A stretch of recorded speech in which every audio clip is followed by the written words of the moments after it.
Imagine renting a quiet room in a modest apartment, thinking you had found a safe haven. The host is an elderly woman, frail in appearance, with a soft smile and a gentle voice. She offers you tea, asks about your life, and makes you feel at home. But behind that calm facade lurks one of the darkest secrets Europe has ever known. Her name was Tamara, and soon she would become infamous as the grandmother who turned her own tenants into prey. Neighbors thought of her as harmless, a lonely widow who kept to herself. But behind closed doors, her apartment was not a sanctuary, it was a silent trap. What began as kindness ended in horror, and those who crossed her threshold rarely walked out alive. Before we go further, subscribe to the channel and turn on the bell, because the tale you are about to hear will make you question everything you thought you knew about trust, safety, and the masks people wear.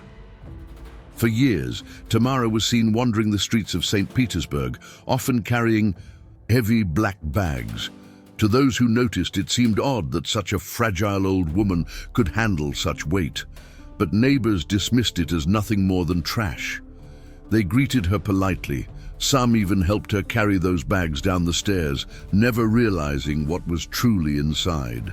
She lived in a modest apartment, walls lined with old books and strange notebooks filled with incomprehensible writings. In her solitude, she recorded her daily life, yet hidden between mundane notes were chilling. Confessions, page after page, revealed sinister details of people who had entered her world and never returned.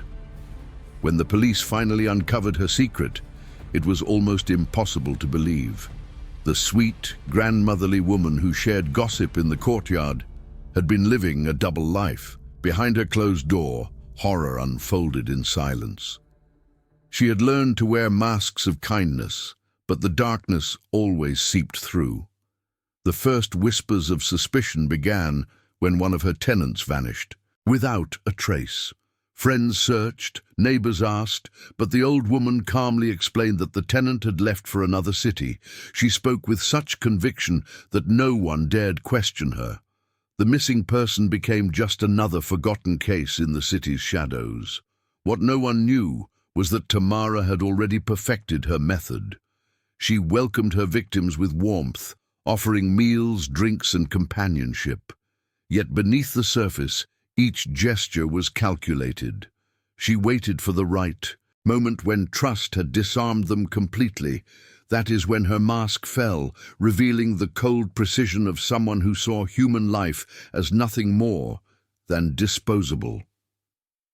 The evidence of her acts did not appear in public view, but inside her home the walls seemed to hold secrets no neighbor could have imagined.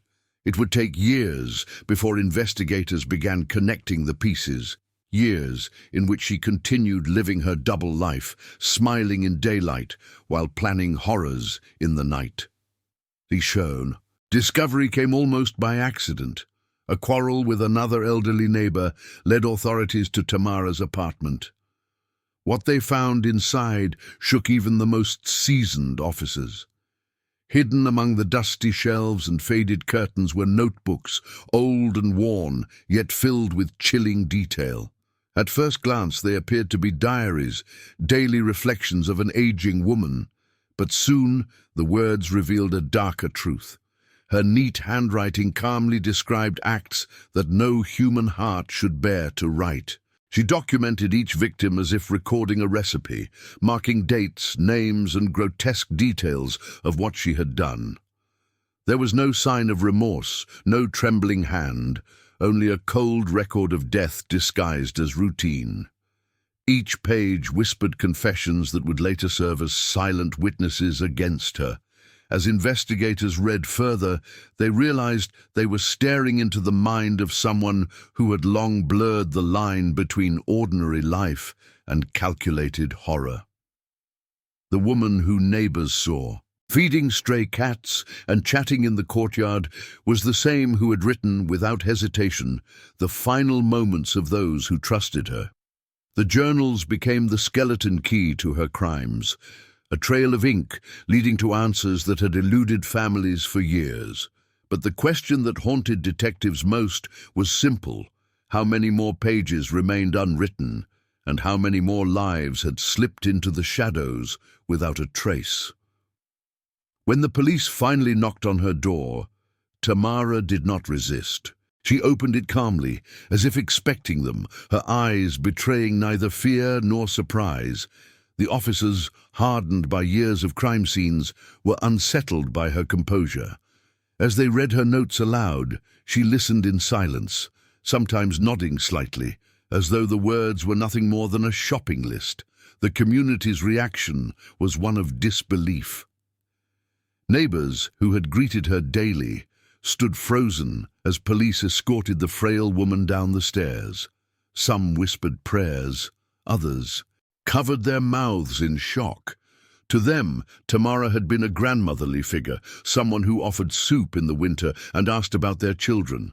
The thought that she had been living among them, carrying bags filled with unspeakable secrets, shattered their sense of safety. News spread quickly across the city, and headlines painted her as the grandmother of death. Crowds gathered outside the police station, eager to glimpse the woman who had hidden so much horror behind a polite smile. Yet, even in custody, she remained disturbingly calm, at times even smiling, as though she enjoyed the attention. For investigators, the arrest was only the beginning. They now faced the daunting task of proving how many lives had ended within her apartment, and whether the stories written in her journals were truth, fantasy, or something in between. But one thing was clear: Tamara had crossed the line from suspicion to certainty, and the mask she had worn for decades was gone forever. Her past, slowly, came into focus, and it only deepened the terror. Investigators learned that Tamara had once worked in the hospitality sector, a life surrounded by strangers passing through. To many, she seemed unremarkable, yet her journals told a different story. Mixed in with her daily notes were eerie references to poisons, spells, and even cannibalistic rituals. It was as if she had built an alternate world on paper, one where she reigned as both narrator and executioner. Psychiatrists were called to evaluate her state of mind, and what they found was chilling. Tamara spoke of her deeds without hesitation, as though they were inevitable, as though she had no choice but to carry them out. At times, she slipped into muttering, whispering lines from her own writings, reciting them like scripture. The line between reality and obsession had vanished long before her arrest. Her strange writings included symbols and codes that baffled experts. Some entries described feeding in detail, though no forensic evidence ever confirmed whether she had truly practiced cannibalism or simply fantasized about it. This uncertainty made her even more terrifying. If her words were lies, they revealed a mind haunted by grotesque imagination. If they were truth, then the horror was beyond measure. For the public, this blurred reality only fueled the legend. To some, she was an insane old woman lost in delusion. To others, she was a predator who had hunted under the cover of frailty. Either way, the notebooks ensured that her name would be whispered in fear for generations to come. The trial was unlike anything the city had seen before. The courtroom was packed. Journalists, curious citizens, and even those who had once lived in her building came to witness the fragile woman accused of monstrous crimes. Tamara sat quietly, dressed neatly, her hands folded as if she were simply attending a routine appointment. Her calmness unsettled everyone. She did not look like a murderer, and yet the evidence suggested otherwise. When asked about her diaries, she admitted they were hers, but spoke of them as though they were harmless stories.